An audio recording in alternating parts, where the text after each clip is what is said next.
Hello friends, कैसे हैं आप सब लोग। स्वागत है आपका मेरे चैनल एजुकेशन विद गौरव में। और फ्रेंड्स, जैसा कि आप सब जानते हैं, हम उत्तराखंड लेक्चरर की यहाँ पर तैयारी कर रहे हैं दोस्तों। हम पढ़ रहे थे मिडिवल इंडिया, ठीक है दोस्तों। और इसमें हमने दिल्ली सल्तनत को ऑलरेडी डिस्कस कर लिया है। तो आज के वीडियो के अंदर हम जो है वो मुगल वंश पूरा का पूरा डिस्कस करने वाले हैं। एक एक वीडियो के अंदर सिंगल आप पूरा का पूरा मुगल वंश कवर कर लेंगे हम, ठीक है। तो मेरे साथ बने रहना लास्ट तक और पूरी वीडियो को ध्यान से देखना। बहुत ही इंपॉर्टेंट वीडियो दोस्तों ये होने वाली है। और इसके बाद तो हम सीधा मॉडर्न इंडिया को पढ़ेंगे, ठीक है।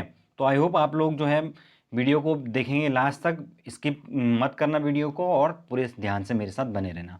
बहुत सारे बच्चे ऐसे हैं जो ऑलरेडी इन चीज़ों को पढ़ चुके हैं, तो उनके लिए तो और अच्छा है, रिवीजन हो जाएगा। और कुछ बच्चे साइंस वाले हैं तो उन्हें जीएस में दिक्कत होती है, तो उनके लिए ये और भी अच्छा है। तो ठीक है, ये दोनों के लिए यहाँ पर बेनिफिशियल हो जाता है, ठीक है फ्रेंड्स। अब बहुत ही कम दिन जो है वो बचे हुए हैं, और अगर अभी अभी तक भी आपकी तैयारी नहीं है तो कोई बात नहीं, आप मुझे इस व्हाट्सअप नंबर पर मैसेज करके मेरे से नोट ले लीजिए और नोट्स को पढ़ के फटाफट जो है अपनी तैयारी को मजबूत कर लीजिए दोस्तों।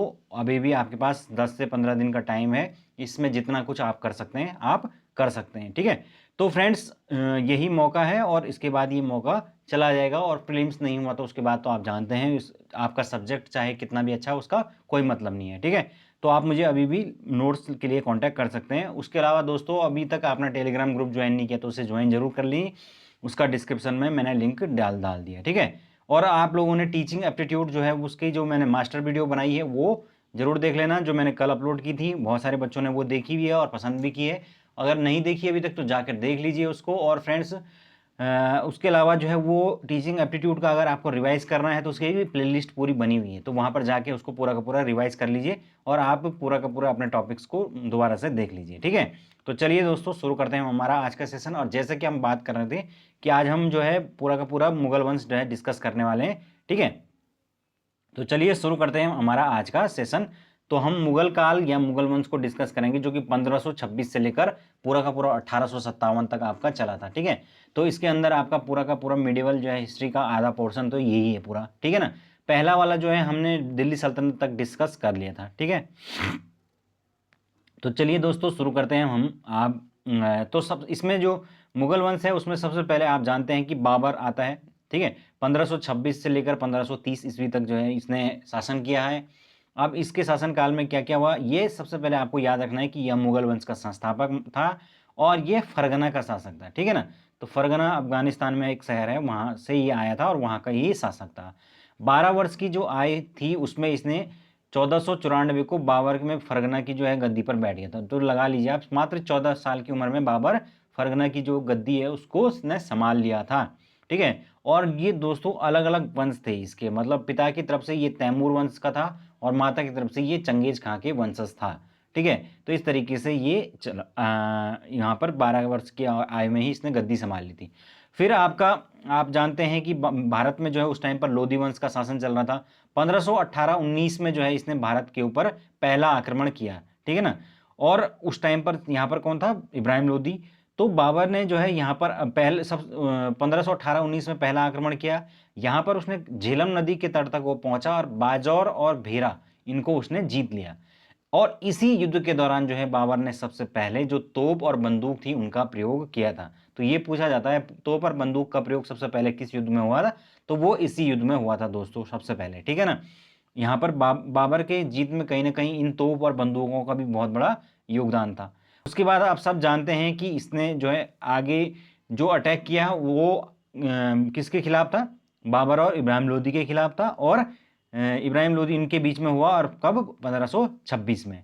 तो 1526 21 अप्रैल 1526 को फाइनली जो है बाबर और इब्राहिम लोदी जो लोदी वंश का शासक था उसके बीच में आपस में युद्ध हुआ इनके, और इसमें जो है मुगलों की जीत हुई। और मुगलों मतलब बाबर की जीत हुई। बाबर की जीत के साथ ही जो है यहाँ पर मुगल वंश की स्थापना एक तरह से हो गई, ओके। तो इसके बाद जो है ये बाबर की जीत के साथ ही ये कंफर्म हो चुका था कि अब जो है भारत की जो दिल्ली की गद्दी है उस पर कौन बैठने वाला है, उस पर मुगलों का राज चलने वाला है और मुगल साम्राज्य की स्थापना हो चुकी है। फिर दोस्तों इसके बाद जो है और भी बहुत सारे युद्ध हुए, जैसे चंदेरी का युद्ध 1528 में हुआ। इसमें बाबर ने जो है वो की जो सेना है उसकी लड़ाई हुई किससे, मेदिनी राय से। और इसी युद्ध में दोस्तों इसको चंदेरी का युद्ध कहा जाता है। और यहाँ पर जो मेदिनी राय है वो एक राजपूत राजा था। तो ये इसकी शक्ति के आगे जो है वो बाबर जो है हारने लगा था, ठीक है।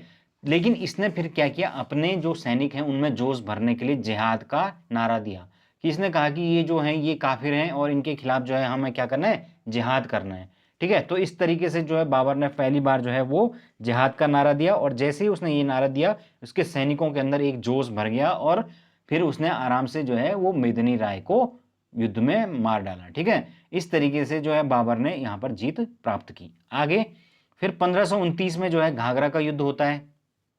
घाघरा का युद्ध जो है इसने अफगानों को पराजित किया।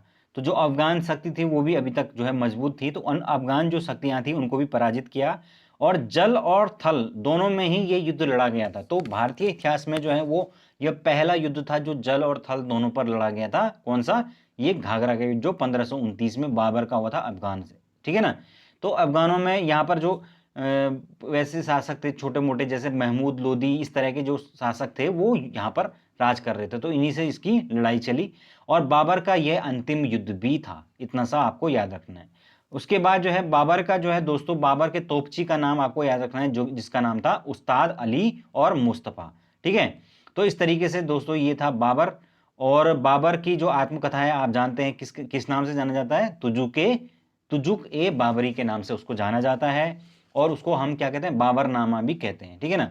तो बाबरनामा, तुजुक ए बाबरी, ए बाबरी सब उसी का नाम है। ये आपको कुछ इंपॉर्टेंट बातें इसमें याद रखनी है।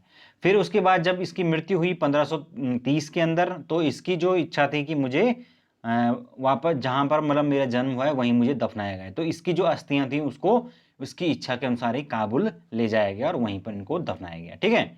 तो इस तरह से ये बाबर का अंत हुआ। अब हम बात करेंगे कि अगला जो शासक है वो कौन है, आपका हुमायूं।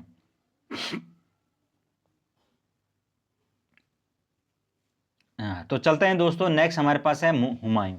तो हुमायूं ने जो है शासन किया दो, इसका जो शासन काल है हुमायूं का, ये दो भागों में विभाजित है, 1530 से लेकर 1540, और फिर 1555 से लेकर 1556। तो ऐसा क्यों है ये अभी हम देखेंगे आगे जाके, ठीक है।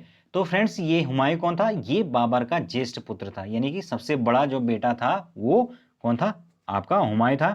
और हुमायूं, जब बाबर की मृत्यु हुई तो बाबर की मृत्यु के बाद 1530 में ये गद्दी पर बैठा, ठीक है। तो हुमायूं जब गद्दी पर बैठा तो ये काफी धार्मिक परंपरा का इंसान था, और इसने जो तैमूरी जो परंपरा है उसके अनुसार शासन करने का सोचा, और इसने क्या किया, उसी के अनुसार काम करते हुए अपने जो भाई थे, अपने जो उसके भाई लोग थे, उन सभी में कुछ ना कुछ अपना राज्य का हिस्सा बांट दिया, मतलब साम्राज्य को भाइयों में बांट दिया। तो वो भाई कौन कौन से थे, जैसे आपका संभल जो इलाका था वो इसने अस्करी को दे दिया, जो मेवात था वो हिंदाल को दे दिया, जो काबुल था वो कामरान को, काबुल और कांधार जो ये थे ये कामरान को दे दिए। इस तरीके से इसने क्या किया, अलग अलग जो हिस्से थे वो अलग अलग भाइयों के बीच में बांट दिए। अब यही इसकी कमजोरी का कारण भी बना, ठीक है ना। अत्यधिक जो भाइयों पर इसने विश्वास किया, ये कहीं ना कहीं इसके लिए विश्वासघात का कारण बना। इसके शासनकाल में दोस्तों जो शेर शाह था, जिसका नाम जो है शेर खां था एक्चुअली में, तो शेर खां से जो है लगातार इसके संघर्ष होते रहे, और शेर खां के साथ ही इसका युद्ध हुआ, जिसको क्या चौसा के युद्ध के नाम से जाना जाता है। 26 जुलाई 1539 को यह युद्ध हुआ था, हुमायूं वर्सेज शेर शाह, ठीक है ना, शेर खां, सॉरी, तो शेर खां इसका नाम था। अब जब 1539 में इनके बीच में युद्ध हुआ तो हुमायूं जो है इस युद्ध में बुरी तरह हार गया और भाग गया। निजाम जो था एक, उसकी सहायता से जो है इसने खुद को अपनी मतलब जान बचाई और किसी तरीके से ये वहां से निकला, ठीक है। फिर दोस्तों अगले ही वर्ष जो है फिर जो ये निजाम था इसको इसने बाद में एक दिन के लिए जो है वो राजा भी बनाया था, इसी मतलब इस एहसान का बदला एक तरह से चुकाने के लिए, कि भाई तूने मेरी जान बचाई थी, तो इसलिए एक तरह से उसका एक उसको पे करने के लिए एक दिन का उसको सम्राट बनाया था, ठीक है। आगे जब बाद में वो दोबारा गद्दी पर बैठा। उसके अलावा नेक्स्ट अगले ही साल जो है यहाँ पर बिलग्राम जो है, वहाँ पर बिलग्राम का युद्ध हुआ 17 मई 1540 में, और इस टाइम पर जो है शेर खान ने पुनः जो है वो मुगलों को बुरी तरीके से परास्त किया। तो इस तरीके से जो है वो यहाँ पर जो हुमायूं है उसकी बहुत बुरी तरीके से हार हुई, और हुमायूं जो है अपनी जान बचाकर भाग गया, ठीक है ना। तो अपनी जान उसने बोला कि निकल लेते हैं यहाँ से, तो वो अपना जान बचाकर भागा ईरान। लेकिन वो ईरान भागते हुए कहाँ से गया, वो अमरकोट के राणा बीरसाल के यहाँ उसने शरण ली, कुछ टाइम तक शरण ली। फिर जो अमरकोट का राणा बीरसाल था वो मतलब राजपूत था एक तरह से, तो वहाँ उसको शरण मिली। फिर वहीं पर उसने क्या किया, अपनी जो गर्भवती बेगम थी उसको वहीं पर छोड़ दिया, ठीक है, और वहाँ से वो फिर वहाँ से ईरान भाग गया, ठीक है। इस तरीके से दोस्तों वो ईरान चला गया। फिर 1555 में वापस जब ईस्वी में जो ईरान के शाह व बैराम खान इनकी मदद से उसने पुनः जो है जो है वो गद्दी को हासिल किया, पुनः जो है वो यहाँ पर मुगल साम्राज्य की स्थापना की, ठीक है। ये हो गया। और इसकी जो मौत है वो कैसे हुई, 24 जनवरी 1556 को शेर मंडल जो पुस्तकालय था उसकी सीढ़ियों से गिरकर इसकी मृत्यु हुई। तो ये पुस्तकालय का नाम भी पूछा जाता है, कौन सा पुस्तकालय था, शेर मंडल पुस्तकालय, और इसकी सीढ़ियों से गिरकर जो है इसकी मौत हुई थी, ठीक है। तो इस तरीके से दोस्तों ये आपका हुमायूं था। और हुमायूं के बारे में कुछ एक दो बातें और हैं यहाँ पर।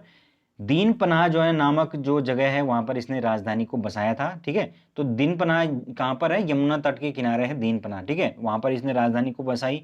फिर बेगम जो हाजी है उसने हुमायूं का मकबरा दिल्ली में बनवाया, ठीक है। तो इसकी जो बेगम हाजी थी उन्होंने ही जो है वो हुमायूं का मकबरा बनाया दिल्ली के अंदर, ठीक है। और ये जो मकबरा है ये भारतीय और फारसी जो शैली थी उनका एक कॉम्बिनेशन था, उसका एक मतलब उसकी एक उदाहरण उसका प्रस्तुत करता था। जब इसकी मृत्यु हुई तो उसके बाद जो है इतिहासकार जो थे लेनपूल, उन्होंने कहा कि भाई वे जिंदगी भर जो है वो लड़खड़ाता रहा और लड़खड़ाते हुए ही मर गया। तो इस तरीके से उसने एक टिप्पणी की थी इसके ऊपर, ठीक है ना। यानी कि जिंदगी भर वो ठोकर खाता रहा, कभी इधर से उधर भाग रहा, कभी कहीं, और ऐसे ही एक दिन जो है वो पुस्तकालय की सीढ़ियों से गिर के मर गया। तो इस तरीके से उन्होंने इस प्रकार की टिप्पणी की थी, ठीक है। बाकी आप जानते हैं हुमायूंनामा की जो रचयिता है वो कौन है, गुलबदन बेगम। कौन है, गुलबदन बेगम। तो इनका नाम आपको याद रखना है, गुलबदन बेगम, ठीक है। तो गुलबदन बेगम का नाम जो है आपको याद रखना है। तो गुलबदन जो बेगम है दोस्तों ये एक्चुअली में हुमायूं की सौतेली बहन थी, और इन्होंने जो है हुमायूं की जो है वो हुमायूंनामा की रचना की है, ठीक है। उसके अलावा अगर खास बात बोलें तो जो दिल्ली का मीना बाजार है, जहाँ पर कि बेसिकली जो पत्नियां होती थी, कर्मचारी होते थे, उनकी पत्नियां शॉपिंग करने जाती थी, तो उनके लिए मीना बाजार की शुरुआत हुमायूं ने ही करवाई थी, ठीक है। तो इस तरीके से ये कुछ काम, खास काम जो है यहाँ पर किसके द्वारा किए गए, हुमायूं के द्वारा किए गए। अब जब हुमायूं को जो है हरा दिया गया तो उसके बाद वहां पर 1540 से लेकर 45 तक दोस्तों बीच में ये 15 वर्षों का जो शासनकाल है ये किसका रहा, ये सूरवंश का शासनकाल रहा, जिसमें कि सबसे प्रमुख जो राजा है वो कौन सा है, शेरशाह सूरी, क्योंकि इसी ने जो है वो आपका हुमायूं को हराया था। 1540 से लेकर 1545 तक जो है इसने शासन किया, जिसका कि वास्तविक नाम क्या था, फरीद था। तो ये भी याद रखना आपको कि इसका जो वास्तविक नाम है ये फरीद था, और ये दूसरा अफगान शासक था। मतलब वापस जो है दिल्ली की गद्दी पर अफगान वंश को स्थापित करने का श्रेय जाता है इसको। पहला अफगान वंश कौन था, लोधी वंश, ठीक है ना। तो लोधी वंश पहला अफगान था और ये दूसरा अफगान वंश था। ये हो गया इतनी सी बात। तो उसके बाद जो है इसने किस प्रकार से ये किया, सबसे पहले इसने क्या किया, 1530 में जो चुनार का किलेदार था उसकी विधवा थी लाड़ मलिका। तो लाड़ मलिका से इसने शादी कर ली। तो लाड़ मलिका से जब इसने विवाह किया तो इस तरह एक तरह से चुनार का जो किला था उस पर कूटनीतिक तरीके से इसने अधिकार कर लिया, और वहां से जो इसको धन संपदा और सैनिक और बाकी चीजें प्राप्त हुई उसी की हेल्प से इसने फिर जो है वो हुमायूं से युद्ध लड़े। 3 युद्ध इसने हुमायूं से टोटल लड़े, ठीक है। जिसमें पहले युद्ध में तो ये हार गया, लेकिन बाद में इसने हुमायूं को बुरी तरीके से पराजित किया। फाइनली जो चौसा का युद्ध है जिसमें कि बुरी तरीके से हुमायूं की हार हुई, उसको जब जीता ये तो इसने फिर क्या, शेर शाह की उपाधि को धारण किया। उससे पहले इसका जो नाम है वो क्या था, शेर खां था, ठीक है ना। तो फिर इसने शेर शाह की उपाधि को धारण किया, और फाइनली ये दिल्ली की गद्दी पर बैठने वाला दूसरा जो है वो अफगान शासक बना। फिर इसने अपने नाम का खुतबा भी पढ़वाया, सिक्के भी ढलवाए, इस तरीके से इसने बहुत सारे काम किए, ठीक है। तो बाकी इसने कुछ विजय अभियान भी किए थे, जैसे कि कलिंजर का अभियान दक्कन में किया था इसने, ठीक है ना। तो ये इस तरीके के सैन्य अभियान भी इसने किए थे। अब जो शेरशाह सूरी है दोस्तों ये सबसे इंपॉर्टेंट मतलब जाना जाता है किसके लिए, अपने जो जो उसकी सड़क बनाने की नीति थी, है ना। तो आप जानते हैं, उसके अलावा उसके पहले हम एक चीज देख लेते हैं कि 1544 ईस्वी में सामेल का युद्ध मारवाड़ के साथ इसने लड़ा था, ठीक है। तो जो मारवाड़ था वो एक्चुअली में एक राजपूताना जो इलाका था वहां पर उनसे इसने युद्ध लड़ा था, और जब इसने युद्ध लड़ा तब उसने उसे पता चला कि ये जो राजपूत हैं ये कितने ज्यादा बहादुर हैं। तो जो यार राजपूतों की जो बहादुरी है उनसे ये इतना ज़्यादा प्रभावित हुआ कि उसके बाद इसके मुंह से निकल गया। इसने एक कमेंट किया यहाँ पर जो कि बहुत पूछा जाता है, वो है, मात्र एक मुट्ठी बाजरे के लिए मैंने लगभग अपना पूरा साम्राज्य खो दिया था। मतलब एक छोटे से इस चीज़ को कब्जा करने के लिए, मैंने मारवाड़ को कब्जा करने के लिए एकदम से मैं अपने राज्य को खो देता, मतलब मैंने ऑलमोस्ट अपना राज्य खो दिया था क्योंकि वो इतने ज़्यादा बहादुर थे, ठीक है ना। तो इस तरीके से इसने राजपूतों की बहादुरी की तारीफ की थी। फिर आगे दक्कन में जो है कलिंजर जो अभियान, इसका इसका अंतिम अभियान था, जो कि 1545 में, मैंने अभी आपको बताया कि कलिंजर जो अभियान था इसका ये अंतिम अभियान था इसकी लाइफ का। उसके बाद दोस्तों इसमें जो है मेनली आता है कि सड़क निर्माण के लिए ये जाना जाता है। इसने एक सड़क बनाई जिसका नाम था सड़क ए आजम, ठीक है। काफ़ी इंपॉर्टेंट सड़क थी ये, बहुत बड़ी सड़क थी ये, बंगाल के सोनार गांव से और पूरा मुल्तान तक जाती थी, है ना। तो लगा लीजिए आप कितनी बड़ी सड़क रही होगी। और इसी सड़क को जो है आगे जाके जब अंग्रेजों का शासन आया, लॉर्ड जो ऑकलैंड थे उन्होंने इसको कहा जीटी रोड। जीटी रोड का मतलब था ग्रैंड ट्रंक रोड, ठीक है ना। तो जीटी रोड के नाम से ही इसको जाना जाता है, लेकिन इसका वास्तविक नाम क्या था, सड़क ए आजम, ठीक है। तो इस तरीके से जो है इसने कुछ इंपॉर्टेंट काम किए। उसके अलावा जो है इस रोड पे इसने जगह जगह और भी रोडें बनाई, फिर उन पर जो है ये सराय जो है बनाई, सराय मतलब जो ठहरने की जगह होती हैं लोगों के लिए, इस तरीके के काम इसने किए। तो बेसिकली इंफ्रास्ट्रक्चर क्षेत्र में जो है इसने काफ़ी काम किए। उसके अलावा जो दोस्तों इसने क्या किया, घोड़ों को दागने की जो प्रथा है और जो चेहरा हुलिया मतलब रखने की सैनिकों की, उस प्रथा का भी पालन किया, ठीक है ना। उससे क्या होता था कि पता चल जाता था कि ये शाही घोड़े हैं और ये सैनिक हमारे हैं। इस तरीके से उनका हुलिया एक तरह से रखने का इसने व्यवस्था की थी, ठीक है। फिर दोस्तों इसमें और इम्पोर्टेंट बात आती है कि इसका मकबरा कहाँ पर है। तो शेरशाह का जो मकबरा है वो सासाराम बिहार के अंदर है। तो इतनी सी बातें आपको याद रखनी है। उसके इसके इसने जो है चांदी का जो रुपया और तांबे का जो दाम है, ये दो चीज़ें प्रचलित की, रुपया और दाम, ठीक है। तो ये भी आपको याद रखना है कि रुपया जो कि चांदी का होता था और दाम जो कि तांबे का होता था, तो ये दो चीज़ें इसने चलाई थी। तो ये याद रखना। अगर हम बात करें इसकी और चीज़ की, अगर मतलब हम बात करें कि इसने और क्या क्या चीज, अगर विनिर्माण की बात करें तो आप जानते हैं कि इसने जो है जो किला एन कोहना मस्जिद है ये पुरानी दिल्ली के अंदर है। तो किला एक कोहना मस्जिद बनाई, शेरे मंडल जो पुस्तकालय था उसकी जो है 2 और मंजिलें चढ़वाई। फिर उसके अलावा दोस्तों जो मलिक मोहम्मद जायसी थे उन्होंने पद्मावत जो है उसकी रचना इसी काल में की थी, ठीक है। तो पद्मावत जो पुस्तक है मलिक मोहम्मद जायसी की, जिसमें कि आपका वो पूरी की पूरी कहानी है कि किस प्रकार से खिलजी जो है उसने जो है रानी पद्मिनी को प्राप्त करने के लिए जो है वो वहाँ पर अटैक किया था राणा रतन सिंह के ऊपर। तो वो पूरी की पूरी जो कहानी है वो कुछ कहते हैं कि वो सच था, कुछ कहते हैं कि वो फिक्सेशन था, जो भी रहा होगा, लेकिन वो आपका इन्होंने इसी काल में जो है उसकी रचना की गई थी। ओके, तो ये था आपका शेरशाह सूरी, ठीक है। तो शेरशाह सूरी या सूर इसको कहा जाता है, ठीक है। फिर इसके बाद जो शासन आए, जो शेरशाह के बाद के जो उत्तराधिकारी है वो कुछ काम के नहीं थे। उससे 1545 से लेकर 53 तक आए इस्लाम शाह, ठीक है। उसके बाद इस्लाम शाह के बाद आया मोहम्मद आदिल शाह सूर। तो ये अंतिम मतलब यहाँ पर सूर शासक था। इसके टाइम पर जो है इसका जो एक सेनापति था हेमू, जो है वो ज़्यादा जो है वो शक्तिशाली हो गया। फिर हेमू और इसके बीच में जो है वो युद्ध चला। फिर कुछ टाइम तक जो है हेमू था उसने भी गद्दी पर कब्जा कर लिया। तो हेमू एक्चुअली में क्या था, एक हिंदू था। तो वो हिंदू उस टाइम पर जो है हिंदू पहला जो है दिल्ली पर शासन करने वाला हिंदू शासक बना। फिर वापस जो है दोस्तों अब 1555 आते आते जो है दोबारा से जो है वो आपका जो ये हुमायूं था जो कि भाग चुका था, तो इसने जो है वापस से जो है यहाँ पर सत्ता को हासिल किया बैरम खान की मदद से, ठीक है। और बैरम खान की मदद से जो है इसने, और वहाँ पर जो ईरान का शासक था उससे भी इसने कुछ हेल्प ली थी और वापस से इसको इस्टेब्लिश किया था, ठीक है। तो इस तरीके से यहाँ पर हुमायूं वापस आ जाता है, लेकिन फिर उसकी मृत्यु हो जाती है और फिर आता है अकबर, ठीक है। तो इस तरीके से दोस्तों अब आएगा हमारे पास वेरी इंपॉर्टेंट अकबर। तो अकबर आप जानते हैं कि 1556 से लेकर 1605 ईस्वी तक जो है वो अकबर का शासन काल चला। अकबर जो है वो सबसे फेमस जो है मुगल सम्राट माना जाता है। अकबर का जो शासन काल है वो उसकी जो है धर्मनिरपेक्षता या उसके सेकुलरिज्म के लिए या उसकी जो उदारता के लिए जाना जाता है ना। जो मुगल सम्राट थे उनमें सबसे ज़्यादा उदार यही था। और उसका कारण क्या था कि जो अकबर है उसका जो जन्म है वो देखिए कहाँ हुआ है, 15 अक्टूबर 1542 को अमरकोट में जो राजा थे उनके यहाँ हुआ था।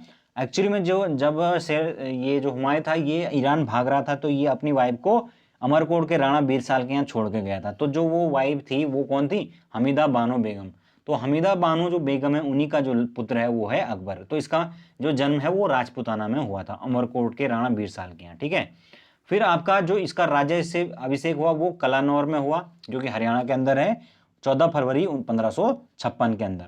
लेकिन उस टाइम पर जो है वो जो अकबर था वो बहुत ज़्यादा छोटा था। तो इस यहाँ पर इसलिए उसका जो संरक्षक बनाया गया वो किसको बनाया गया, बैरम खान को, ठीक है। तो बैरम खान की देखरेख में ही जो है कुछ टाइम तक जो है वो शासन चला था। कहते हैं कि जो हुमायूं है उसकी जो मृत्यु है वो अचानक से हो गई, कब, 1556 में ही, 1556 में।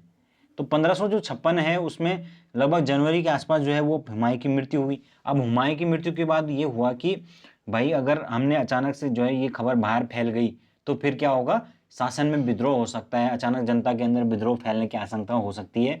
तो इसलिए क्या हुआ, कई दिनों तक, लगभग 20 दिनों तक कहते हैं कि जो ये सूचना थी इसको बाहर ही नहीं निकाला गया, मतलब इसको सीक्रेट रखा गया। और उस दौरान एक दूसरा आदमी था मुल्ला बेकसी करके कोई, तो उस आदमी जो कि हुमायूं की तरह ही बिल्कुल दिखता था, तो उस व्यक्ति को क्या करते थे, हुमायूं के कपड़े पहना के और छत से जो है बाहर छत पे लाते थे और जनता से, मतलब जनता को अभिवादन करता होगा वो, जिससे कि जनता को लगे कि हुमायूं हुमायूं जिंदा है। तो इस तरीके से जो है मतलब जनता को कई दिन तक धोखे में रखा गया था, ठीक है। फाइनली जो है जब अब जनता को बीच में पता चला तो फिर कहीं ना कहीं जो है साम्राज्य को कोई ना कोई जो है राजा देना था। बहुत बड़ी बात होती थी अचानक से जो है राजा की डेथ हो जाना। तो इस तरीके से फिर तुरंत जो है उन्होंने छोटे ही उम्र में इसको अकबर को जो है वो गद्दी सौंप दी, अकबर को क्या कहते हैं राज्याभिषेक कर दिया, और इस तरीके से बैरम खान उसका संरक्षक बना। फिर 1560 तक जो है वो बैरम खान जो है वो के नेतृत्व में रहा, लेकिन फिर वो बड़ा हो गया तो फिर बैरम खान का जो है वो पतन हो गया, यानी कि बैरम खान को इसने बोला कि तू अब निकल ले। फिर उसके बाद जो है उसके बाद 1560 से 62 तक का जो शासनकाल है उसको कहा जाता है पेटीकोट सरकार, ठीक है। तो ये आप जानते ही होंगे पेटीकोट सरकार क्यों कहा जाता है, क्योंकि इस दौरान जो है जो यहाँ पर शासन था उसके अंदर जो है इनकी जो माएँ थी, जिनमें की धाई माँ थी जिसका नाम था महामंगा, फिल्म में भी देखा होगा आपने, महामंगा या महाअंगा जो भी बोलते हैं इसको, वो हो गया जीजी अंगा, ठीक है। तो इस तरह की जो महिलाएं थी उनका जो है अकबर की शासन में बहुत ज़्यादा हस्तक्षेप था। तो इसी कारण से जो इतिहासकार हैं उन्होंने इस शासनकाल को पेटीकोट सरकार का संज्ञा दी है, ठीक है। अब फाइनली जो है इसके अब जब ये जो अकबर अब बड़ा हो चुका है तो इसलिए उसने फिर पूरा का पूरा शासन जो है अपने हाथ में ले लिया है। 61 तक आते आते वो बैरम खान के संरक्षण से भी मुक्त हो गया। फिर उसके बाद अब उसने पूरी तरीके से सत्ता को संभाल लिया, ठीक है। अब दोस्तों 1564, अब क्योंकि ये थोड़ा उस तरीके से उदार थी इसकी नीतियां, तो इसने 1564 तक आते आते जो जजिया था उसको समाप्त कर दिया, ठीक है। जजिया जो गैर मुसलमानों के ऊपर टैक्स लगता था उसको समाप्त करवाया 1564 के अंदर। 1562 के अंदर जो है दास प्रथा जो है, जो दासों को प्रथा बेचने की प्रथा होती थी उसको समाप्त किया, और साथ के साथ जो गैर मुस्लिम होते थे उनके ऊपर जो तीर्थ कर लगता था, यानी जो तीर्थ के लिए जाते थे उन पर टैक्स लगता था, तो उस तीर्थ कर को भी समाप्त किया, ठीक है। इस तरीके से इसने कई काम यहाँ पर किए। उसके अलावा जो है इसने जो है वो ऐसी नीति अपनाई जिसको कहा जाता है दमन और समझौते की नीति, यानी कि जो भी राज्य जो है इनके साथ जो है वो समझौता कर लेते थे, ये उनके साथ फटाफट संधि कर लेते थे, और जो राज्य नहीं मानते थे उनके साथ युद्ध करते थे। तो इस तरीके की ये नीति अपनाई, ठीक है। फिर अकबर ने जो है, अकबर की जो शादी हुई, यानी कि उनकी पत्नी थी वो कौन थी, हरकाब भाई। इन्हीं का जो प्रचलित नाम है वो जोधाबाई है, लेकिन असली नाम एक्चुअली में कौन है, हरकाबाई। और हरकाबाई एक्चुअली में कौन थी, ये एक राजपूत की जो है वो आमेर के जो शासक थे उन्हीं की जो है वो पुत्री थी, ठीक है। तो इस तरीके से ये कुछ चीजें हुई थी। फिर आपका अगर हम युद्धों की बात करें दोस्तों, तो 1576 के अंदर जो है इसने जो है हल्दी घाटी का युद्ध लड़ा था। तो हल्दी घाटी का युद्ध बेसिकली हुआ था किसके बीच में, महाराणा प्रताप और जो इनका सेनापति था, अकबर का जो सेनापति था उसका नाम था मान सिंह और आसफ खान। तो ये दो जो हैं वो आपके अकबर की तरफ से थे, और हल्दी घाटी के युद्ध में महाराणा प्रताप जो है वहाँ से लड़ रहा था। तो इस तरीके इस युद्ध में महाराणा प्रताप की जो है हार हो गई, ठीक है। इस तरीके से जो है ये जो यहाँ पर जो है इसने इसको जीता। इस तरीके से आगे भी जो है लगातार जो है वो अकबर युद्ध लड़ता ही रहा, और 1601 में जो है वो मध्य एशिया के अंदर जो असीरगढ़ है वो इसका फाइनली विजय स्तंभ, यानी फाइनली जो अंतिम अभियान था अकबर का वो यही था, और ये इसके माध्यम से उसने विजय को प्राप्त किया, ठीक है। अब आगे चलते हैं धार्मिक नीति की। अगर हम बात करें तो धार्मिक नीति के लिए मैं सबसे ज्यादा अकबर की जो धार्मिक नीति है उसी की चर्चा होती है, जिसमें कि सबसे ज्यादा चर्चा होती है किसकी, इबादत खाने की, जो 1575 में इसने स्थापित किया फतेहपुर सीकरी के अंदर, ठीक है। तो ये इबादत खाना क्या होता था, बेसिकली यहाँ पर धार्मिक जो विषय होते थे उनके ऊपर डिस्कशन, बात विवाद ये सब होते थे, तर्क, ठीक है, अलग अलग दर्शन होते थे। फिर पहले तो ये केवल मुसलमानों के लिए था, लेकिन बाद में इसको गैर जो मुस्लिम थे उनके लिए भी खोल दिया गया।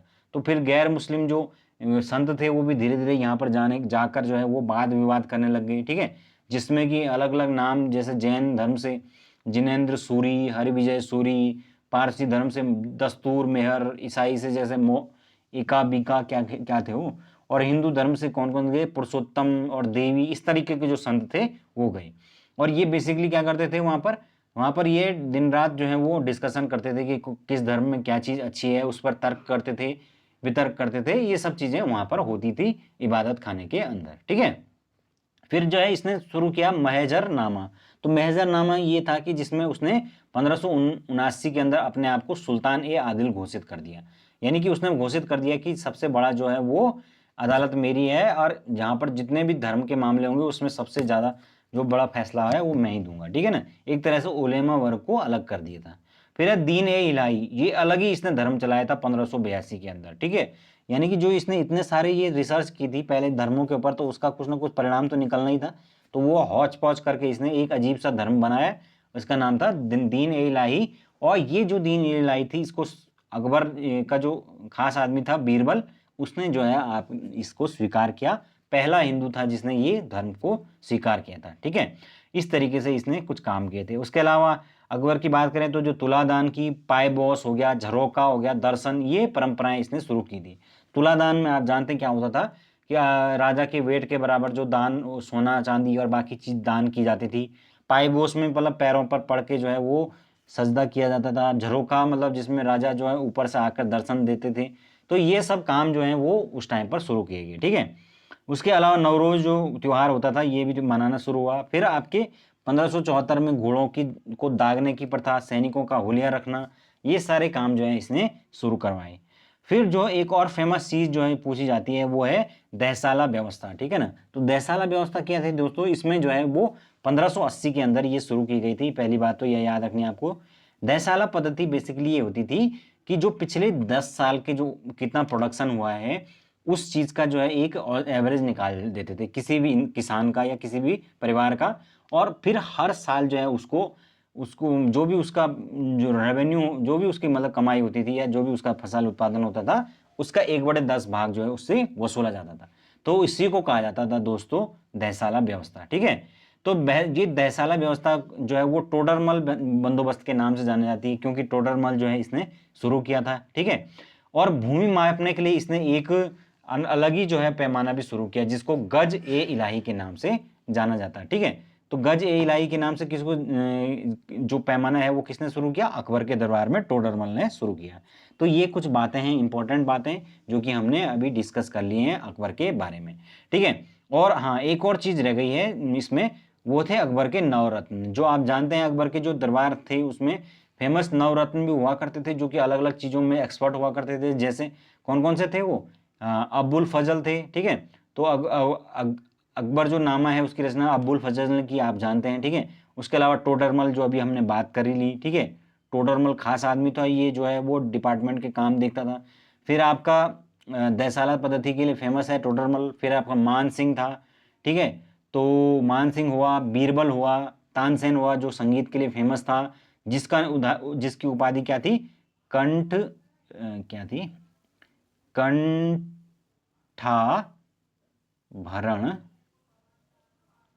कंठाभरण बाणी विलास, ठीक है।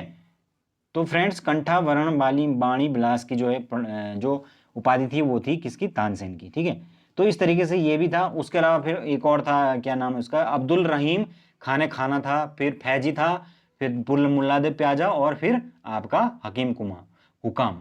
तो इस तरीके से दोस्तों ये सारे जो हैं वो 9 रत्न जो है अकबर के दरबार में हुआ करते थे। ठीक है, और अकबर के दरबार में एक फेमस जो व्यापारी है उसका नाम भी आपको याद रखना है, वो था रॉल्फ फिंच। ठीक है, तो रॉल्फ फिंच जो है यहाँ पर आया था एक दरबारी। फिर 1605 में दोस्तों इसकी मृत्यु हो गई, ये भी याद रखना। अकबर की मृत्यु कब हुई, 1605 में।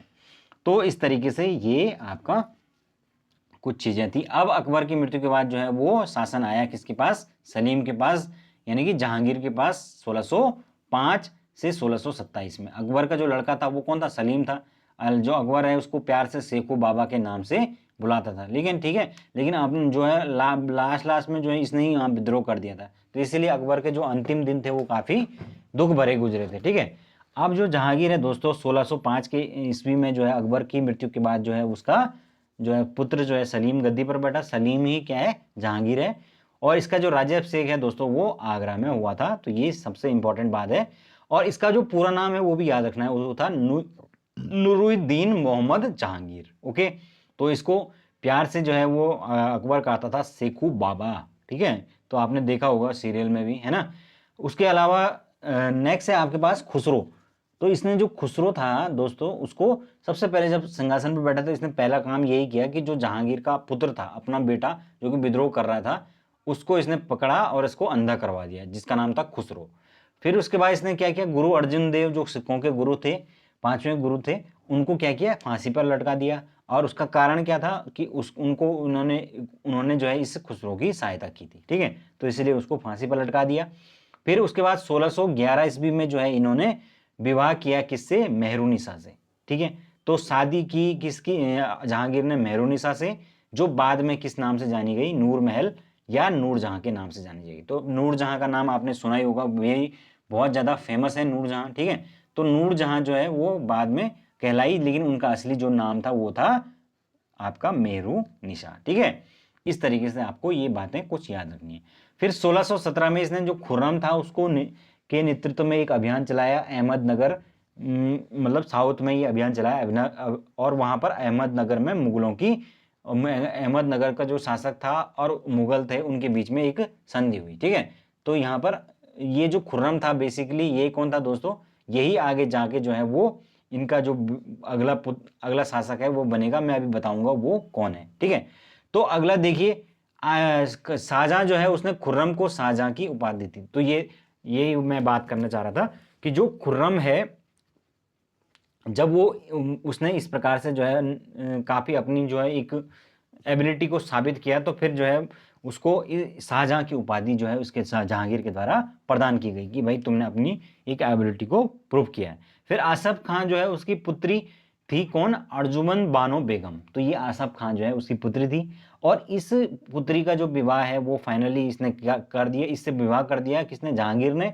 और यही जो है वो आपका मुमताज महल के नाम से प्रसिद्ध हुई। ठीक है, तो ये आपको याद रखना है। सॉरी, इसका जो विवाह है मैं उससे कह रहा हूँ, खुर्रम से इसका विवाह, मतलब शाहजहां जो है उससे विवाह हुआ किसका, अर्जुमन बानो बेगम का, और जो कि आगे जाके मुमताज महल के नाम से फेमस हुई। ठीक है, तो ये कुछ बातें आपको याद रखनी है।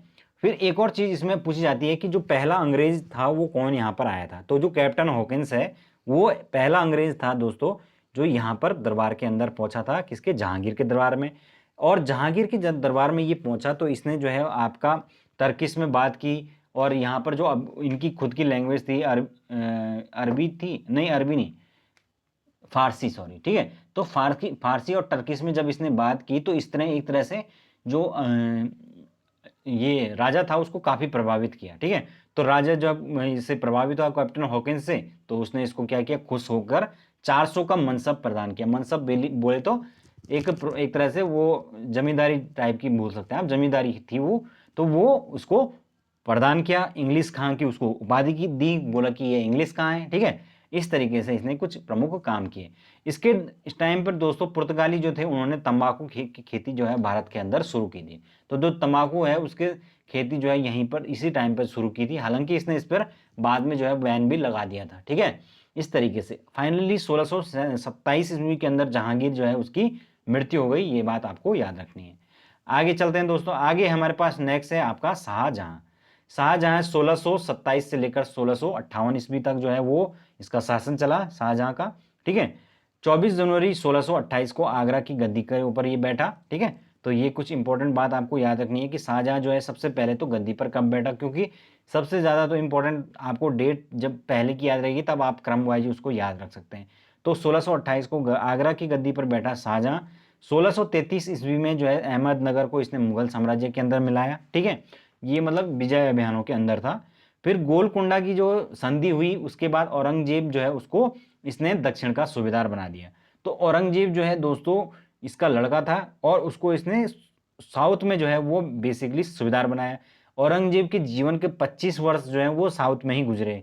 लगातार उसका वहां पर जो मराठे थे उनके साथ संघर्ष होता रहा। ठीक है, फिर देखिए 1636 ईस्वी में बीजापुर ने मुगल आधिपत्य को स्वीकार कर लिया। ठीक है, तो मुगलों का जो आधिपत्य है वो बीजापुर ने स्वीकार किया और जो मीर जुमला था उसी ने जो है वो शाहजहां को कोहिनूर हीरा जो है वो भेंट किया था। तो ये फेमस जो कोहिनूर हीरा है ये किसने भेंट किया था शाहजहां को? ये मीर जुमला ने भेंट किया था। तो ये कुछ इंपॉर्टेंट बातें आपको याद रखनी है इसके बारे में। ठीक है, तो बेसिकली ये मीर जुमला कौन था? ये एक हीरो का वहां पर कारोबारी हुआ करता था गोलकुंडा के अंदर। आप जानते हैं कि गोलकुंडा में जो है हीरो की खान पाई जाती है। ठीक है, फिर उसके बाद अगर हम स्थापत्य कला की बात करें तो क्या क्या चीजें थी? दिल्ली के निकट जो है शाहजहानाबाद जो है उसकी स्थापना की यहाँ पर। ठीक है, इसको जो है और यहाँ पर इसने राजधानी को इस जगह पर स्थानांतरित किया। जो आज पुरानी दिल्ली है वो वही यहीं पर है, मतलब है ना, शाहजहानाबाद जो है वो पुरानी दिल्ली ही है। ठीक है, तो वहां पर इसने इसको इस्टेब्लिश किया। फिर ताजमहल आप सब जानते हैं कि ताजमहल जो है उसका निर्माण कराया था अपने बेगम मुमताज महल का जो मकबरा है उसके तौर पर। ठीक है, और इसका जो निर्माण है वो पूरी तरीके से संगमरमर से हुआ है। तो इसके लिए जो संगमरमर लाया गया था वो कहाँ से आया गया था? वो आपका मकराना से लाया गया था राजस्थान के अंदर। तो ये कुछ बातें हैं। उसके अलावा जो ताजमहल का जो उस्ताद था उसका नाम था ईशा खां।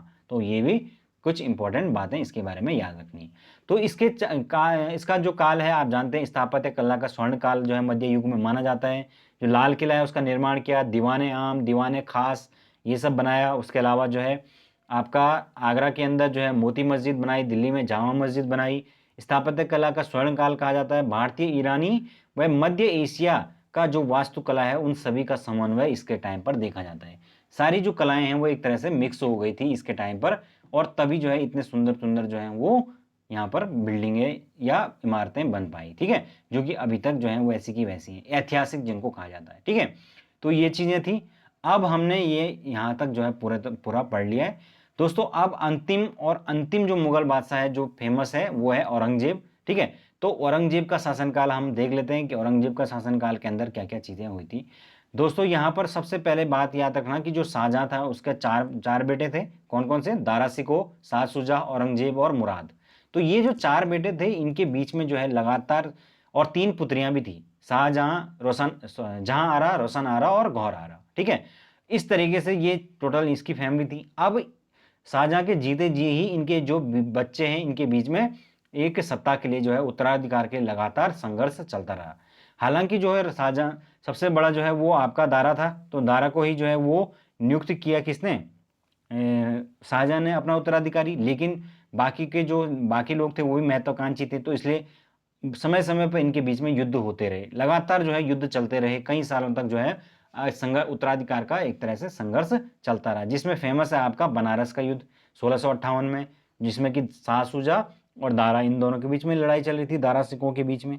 फिर हुआ धर्मट का युद्ध 1658 में, जिसमें कि शाही सेना यानी कि जो दारा के नेतृत्व में होगी और औरंगजेब, इनके दोनों के बीच में युद्ध चला, जिसमें कि औरंगजेब जीत गया। फिर सामूगढ़ का युद्ध हुआ फिर 29 मई 1658 को, जिसमें कि अगेन शाही जो सेना थी जो कि दारा के नेतृत्व में थी, और औरंगजेब और मुराद इन दोनों ने मिलकर जो है वो लड़ाई की, है ना।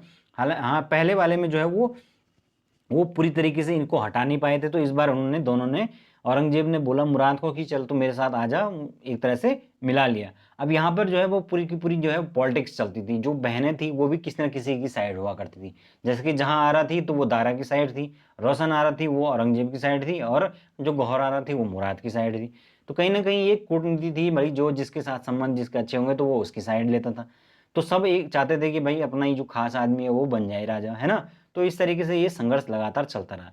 फिर जो देवराय की युद्ध हुआ फाइनली, ये फाइनल युद्ध था 1639 के अंदर, जिसमें कि फाइनली जो है औरंगजेब और दारा के द्वारा जो है, औरंगजेब ने दारा को जो है हटा दिया, उसको बंदी बना दिया, और बंदी बनाकर उसको एक तरह से बाद में मरवा दिया। ठीक है, तो इस तरीके से फाइनली जो गद्दी है उस पर अंतिम कब्जा किसने, औरंगजेब करने में कायम रहा। ठीक है, और फिर 15 जून 1659 को दिल्ली के अंदर उसका राज्याभिषेक भी हो गया, क्योंकि उसने जो है वो गद्दी को हासिल कर लिया था।